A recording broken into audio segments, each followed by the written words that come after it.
after 12 hours of debate, the 79-year-old leader won a reprieve. That's when the opposition fell short by just 8 votes of the 87 it needed out of 130 to force him out. That's 2/3 of the vote in Congress.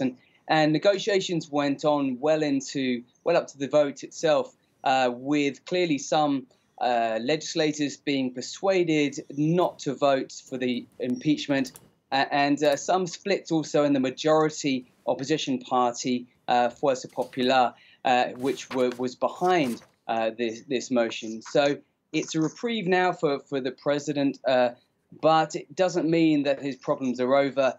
He still has a small number of lawmakers in the Congress, and this kind of bullying, if you like, from the majority party is likely to continue. Well, exactly. The Odebrecht scandal touching countries across the region as well. Are we likely to hear more about this in connection to what's happening in Peru?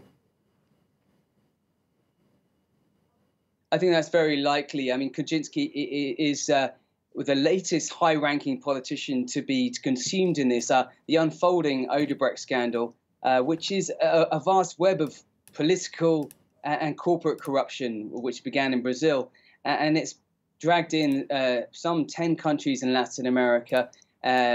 Some $800 million in bribes were paid, according to Odebrecht, in a plea bargain with the U.S. Justice Department, and a quite count quantity of that money was paid out in Peru.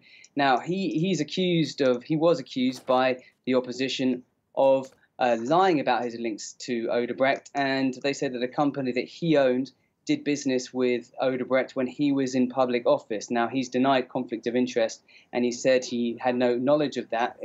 He was not managing the company at the time. But he's not the only politician, even in Peru, to be involved in the scandal. Now, the opposition leader, Keiko Fujimori, was also being investigated for allegedly receiving bribes, along with 3 former presidents, one who's fighting extradition in the United States. The other is in jail pending trial on money laundering charges linked to the company, and another former president is also facing allegations that he accepted bribes. So it affected the entire political class in Peru, and Kaczynski is just one of those.